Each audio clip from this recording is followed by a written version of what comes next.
민주노총 부설연구원의 김성혁입니다. 윤석열 정부는 민간 중심 혁신 경제론이라는 신자유주의 권리에 철저한 역사를 거꾸로 가는 그런 경제 정책을 실시했습니다. 27페이지 내용 보시고요. 그 결과 1년이 되는 시점에서 28페이지를 보면은 부자 감세를 통해서 향후 5년간 세수가 연평균 17조 5천억이 감소하게 됐습니다. 그리고 목표로 잡았던 경제정책들이 사실 모두 실패하고 있고요. 경제 수치가 전부 하락하고 있습니다. 올해 1분기 무역 적자가 마이너스 225억 달러인데 작년 무역 적자가 역대 최대치였는데 올해 벌써 그걸 갱신하고 있습니다. 세계 수출 시장 점유율이 2018년에 3.1%였는데 작년에는 2.7%로 하락했습니다. IMF는 올해 한국의 성장률 전망치를 계속 바꾸고 있습니다. 작년에 한 2.6%로 봤는데 올해 들어와서는 1.7%, 4월달 들어와서는 다시 1.5%로 무역 적자나 수출 감소를 봤을 때 한국 경제가 계속 하락할 수밖에 없다. 이렇게 보고 있습니다. 이런 속에서도 윤석열 정부는 이 위기를 오히려 키우고 있습니다. 국내적으로 금융권과 대기업 지원 정책에 충실해서 은행이나 정유사는 최대 이익을 벌고 작년 채권시장 위기 때 50조 원의 공적 자금을 제공했고요. 반면에 공공서비스나 서민 지원은 후퇴하고 있습니다. 양곡법 거부권을 행사했고 공공부문 인력 감축과 시장화를 추진하고 있습니다. 주노동시간 69시간 이런 또 노동계약도 마찬가지입니다. 문제는 국제적인 부분이 훨씬 심각합니다. 한국 경제의 최근 내수 침체와 수출이 안 되고 있는 근원은 미국발 세계 경제 질서의 변화 때문입니다. 연준의 금리 인상으로 한국 원화 가치가 계속 하락하고 있고 결과적으로 한국도 금리를 인상함으로써 가계부채 위기, 부동산과 내수경제 침체가 가속화되고 있습니다. 또한 미국 중심 신냉전 체제에 깊게 편입되어 자주적인 무역정책, 통화정책을 실시하지 못하고 있습니다. 미국은 중국 통제 전략의 도구로 한국 경제를 활용하고 있습니다. 그래서 중국 제재에 열심히 동참한 결과 그동안 중국은 한국의 최대 수출국이었는데 지금은 최대 적자국으로 바뀌었습니다. 또 러시아 제재에 동참해서 값싼 러시아산 수입이 중단돼서 수입 에너지 물가가 폭등하고 있습니다. 윤석열 정부는 비상경제회의를 수시로 개최하지만 경제주권을 포기하고 엉뚱한 접근을 하고 있습니다. 현재 위기의 원인을 외부 상황으로 보고 외부 환경이 바뀌기만 기대하고 있습니다. 중국 경제가 회복되면은 한국 수출이 늘어간다. 뭐 계절적 요인이니까 2, 4분기 때부터는 괜찮다. 이런 이제 외부 환경에 기대하고 있지만 1분기 중국 경제가 회복됐지만 한국의 수출은 오히려 더 하락하고 있습니다. 또 전부처가 산업부가 돼서 수출로 위기를 돌파하자 영업사원을 자처하고 있지만 위기를 돌파할 수출 시장이 없습니다. 중국, 러시아 등 세계 시장의 절반이 지금 줄어들고 있는 상태입니다. 거기다가 핵심 산업을 강탈하는 미국의 IRA나 반도체 지원법에 속수무책인 상태입니다. 따라서 현재 경제 위기를 타개하기 위해서는 세계 경제 질서 변화를 정확히 보고 여기에 이제 자주적으로 대처하는 게 필요합니다. 미국의 이 중국과 러시아 경제 제재로 글로벌 공급망이 차단되면서 세계적 인플레이션이 발생했고요. 여기서 각국들은 핵심 산업을 자국에서 생산하는 방식으로 공급망을 재편하고 있습니다. 따라서 자유무역과 글로벌 공급망에 기반한 세계화가 쇠퇴하고 있고 국제 분업 체계에서 수출로 성장해온 한국 경제도 성장 동력이 지금 고갈되고 있는 상태입니다. 30페이지 보면은 세계 GDP에서 미국과 중국의 비중을 보면 미국은 2000년에 31%를 점유했는데 현재는 24%로 떨어졌습니다. 반면 중국은 2000년 3.9%를 점유했는데 지금은 19%로 올라섰습니다. 미국을 100으로 잡았을 때 중국 GDP 비중은 79%입니다. 그래서 거의 턱 밑까지 추격한 상태입니다. 오른쪽에 구매 기준 GDP로는 중국이 벌써 미국을 추월했습니다. 이렇게 미국의 경제 패권이 약화되고 있습니다.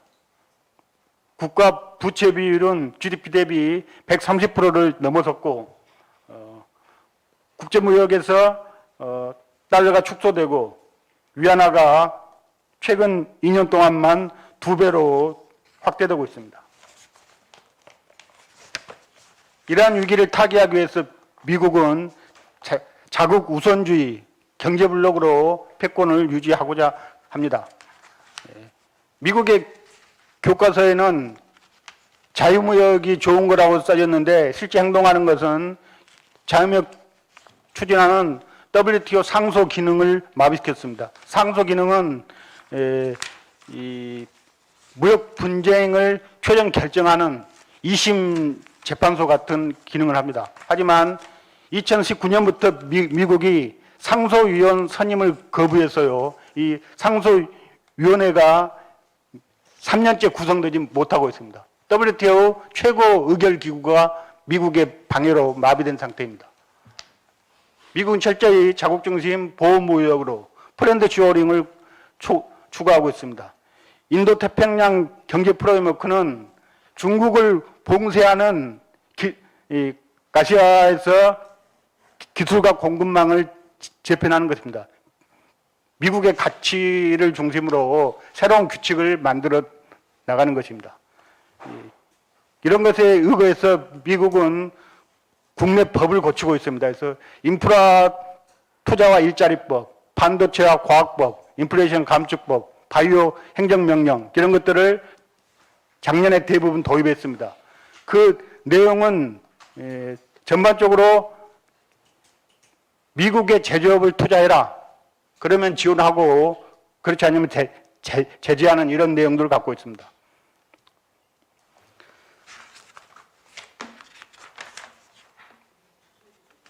(32페이지로) 넘어가면 지금 한국에서 제일 경쟁력 있는 산업이 반도체와 전기차 그리고 배터리입니다.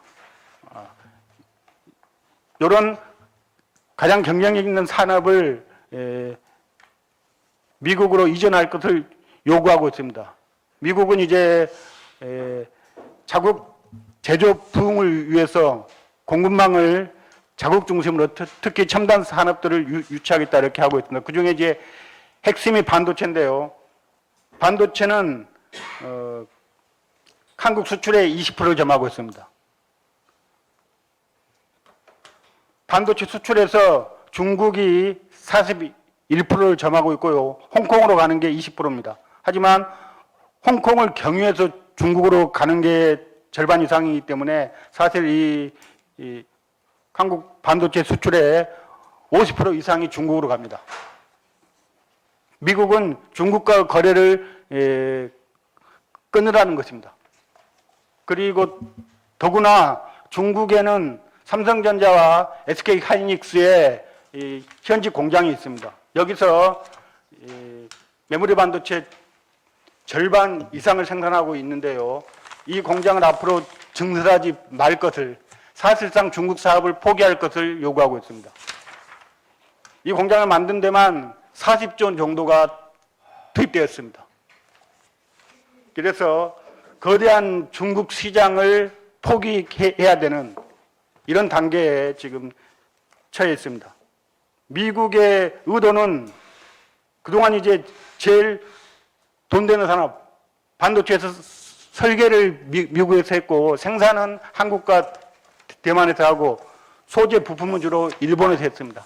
하지만 글로벌 공급망이 믿기가 신뢰하기가 어렵기 때문에 앞으로는 이 모든 것을 미국에서 하겠다. 그래서 반도체 생산을 설계뿐만이 아니라 생산까지 미국에서 주도하겠다. 이런 계획을 갖고 있습니다. 그리고 그것을 뒷받침해 주는 게 반도체 칩사동맹과 반도체 지원법입니다. 33페이지를 보면은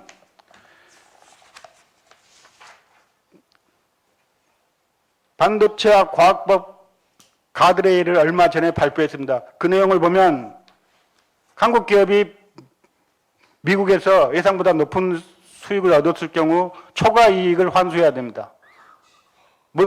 문제는 초과 이익을 계산하려면은 기업의 회계장부를 전부 공개해야 됩니다. 더 나아가서 상세한 정보를 제출해야 됩니다. 제조 원가, 생산량, 고객 정보, 생산 장비, 원료명, 웨이퍼의 예상 수율은 불량률의 반대입니다. 그래서 반도체 성능은 이 수율이 얼마나 정확한가에 따라서 결정됩니다. 이런 건 전부 기업 기밀인데 이걸 이제 다 공개하라는 것은 한국의 기술과 정보를 미국에서 가지고 가겠다 이런 의도가 있기 때문입니다. 또한 시설 접근을 허용해야 됩니다. 반도체 생산 시설에 미 국방부 등 국가 안보기관이 필요할 경우 접근을 허용해야 됩니다. 또 미국에서 보조금을 받을 경우 10년간 중국에 투자할 수 없습니다. 즉 중국 공장을 포기하라는 겁니다. 이런 그 독소 조항들이 이번 한미 정상회담에서도 전혀 고쳐지지 않고 오히려 공고화되는 면죄부를 주고 말았습니다. 또한 그 세부적인 것을 보면 첨단 반도체 기준을 지금은 28나노미터 미만의 시스템 반도체, 18나노 이상의 메모리 반도체 뭐 이렇게 규정하고 있는데 이 규정을 2년마다 미국이 바꿀 수 있습니다. 따라서 언제든지 더 규제가 높은 규정을 만들어서 한국 반도체에 대해서 제한을 할 수가 있습니다. 33페이지 밑에 그림을 보면 한때 일본의 반도체가 세계 1등을 유지한 적이 있습니다. 그러나 미국의 견제로 일본의 반도체가 하락하고 다시 미국이 주도권을 잡았고요. 이 틈새를 타고 한국과 대만이 성장해 왔습니다. 그런데 지금은 한국과 대만이 세계적 수준으로 올라갔기 때문에 미국이 다시 한국을 견제해서 지위를 역전시키려고 하고 있다고 볼 수가 있습니다. 34페이지를 보면 인플레이션 감축법도 비슷합니다. 전기차의 경쟁력은 배터리입니다. 예전에 이제 엔진이 없어지고 전기 배터리로 가동되기 때문에 배터리 성능이 얼마나 좋은가에 따라서 결정이 되는데요. 이 배터리의 부품 그리고 부품에 들어가는 핵심 광물을 미국에서 만들지 않은 경우에는 지원을 하지 않고 있습니다. 올해 한해서 광물의 40%, 배터리 부품의 50%를 미국이나 FTA 체결국에서 만든 경우에는 지원이 되는데요. 이것은 한국 기업을 위해서라기보다는 미국의 수급을 공고히 하기 위한 것이고 몇 년 유예된 것에 불과합니다. 2028년에는 80% 이상을 광물과 부품을 미국에서 만들어야 되고 2029년부터는 100% 이상을 미국과 FTA 체결 국에서 만들어야 됩니다. 따라서 결국 중국이나 다른 나라에서 만들 경우에는 미국에 판매할 수 없게 됩니다. 현재 한국은 광물의 80% 이상을 중국산을 사용하고 있습니다. 이걸 수년 내에 바꾸는 게 대단히 어려운 과제입니다.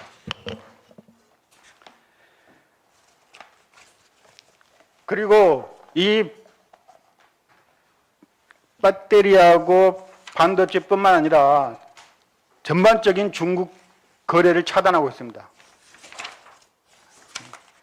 35페이지를 보면은 현재 한국에서 특정 국가 의존도가 80% 이상이 되는 수입 품목이 12,000개 정도 되는데요. 전체 수입이 12,000개 정도 되는데 80% 이상 특정 국가에 의존하는 게 3,900개 정도 됩니다. 이 중에 1,800개가 중국에서 수입되고 있습니다. 자동차 스마트폰 소재인 마그네슘, 의료기기나 반도체 제조에 쓰이는 산화텅스턴 등등의 소재가 중국에서 오기 때문에 중국과 거래가 끊어진다면 치명적인 타격을 받을 수 있습니다. 아래에 있는 그래프를 보면 현대경제연구소에서 중국에 대해서 수출 통계를 받았을 때 한국 경제가 어느 정도 충격을 받을 것인가를 연구한 자료입니다. 그래서 전략산업, 주로 전기전자 산업이 수출 통계를 받았을 때 타격을 받는 걸 보니까 한국이 84조 원으로 가장 높았습니다. 그리고 전 산업에 대해서 중국 수출을 통계했을 때 한국이 160조 원의 타격을 받습니다. 두 번째로 타격을 받습니다.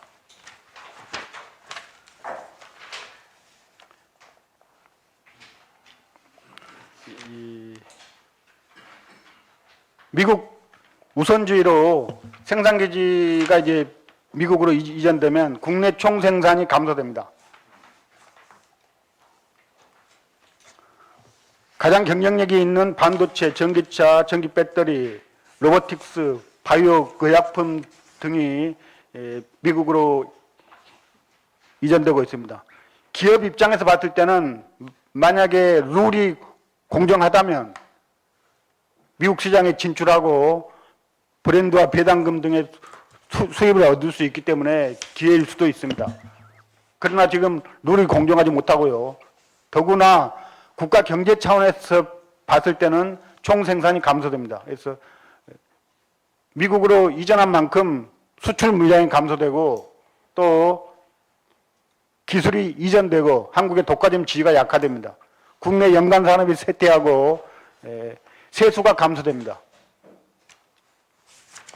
미국에 투자해서 짓는 공장은 한국 회사가 아니라 미국 회사이기 때문에 미국 정부에 세금을 냅니다.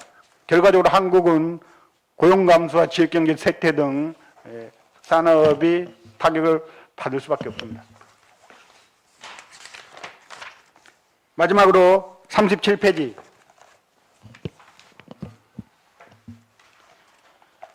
지금 신냉전으로 다극화 시대가 되고 있고 달러 패권이 쇠퇴하고 있습니다. 브릭스가 원래 5개 국가가 가입되어 있었는데 최근에 가입을 공식적으로 또는 비공식적으로 신청한 나라가 20개국이나 됩니다. 이란, 아르헨티나, 사우디, 터키, 인도네시아, 아랍에미레이트, 카자흐스탄, 미국 턱 밑에 있는 멕시코까지 브릭스 가입을 신청하고 있습니다. 즉 중간층에 있는 나라들이 미국의 경제 블록에 가담하지 않고 있습니다. 또한 달러를 대체해서 위안화나 지역 통화로 무역 결제를 하고 있는 비중이 굉장히 늘어가고 있습니다. 그리고 브릭스 차원에서는 달러를 대체해서 새로운 기축 통화를 개발하기로 합의했습니다. 1단계로는 위안화를 사용하고 2단계로는 디지털 화폐를 사용하겠다. 이것도 이제 위안화가 될 가능성이 높고요. 3단계로는 금과 희토류 기반한 실물 화폐를 사용하겠다. 이런 계획을 갖고 있습니다.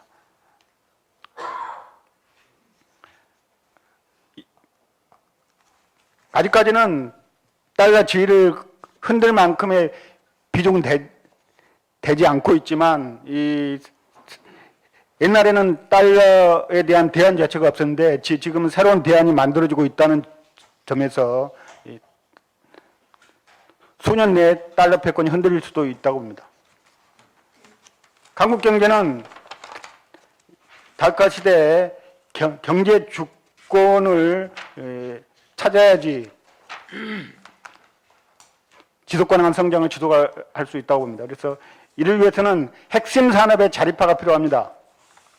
세계적으로 공급망이 재편되고 핵심 산업을 자국에서 생산하고 있기 때문에 대의정 경제로는 지속 성장이 불투명합니다. 그리고 금융 서비스 기반한 성장이 한계에 봉착하고 있고 실무 경제, 산업 경제의 중요성이 더 부각되고 있습니다. 따라서 에너지나 식량, 소재, 부품, 장비의 자립화가 필요합니다. 소재, 부품, 장비의 기술과 시장을 자립화할 수 있어야지 경제 주권이 보장된다고 봅니다. 이를 위해서는 미국의 하이 파트너에서 벗어나서 자주적인 외교 통상 정책을 펼쳐야 됩니다. 미국 경제 블록에만 끌려다니면 중국과 러시아 등 거대 시장을 상실하게 됩니다. 또 세계화가 쇠퇴되고 있는 상황에서는 수출 경제 중심으로는 한계가 있기 때문에 수출과 내수를 균형 있게 성장시키는 이러한 내수주도, 고용주도 성장을 병행해야 된다고 봅니다. 이상입니다.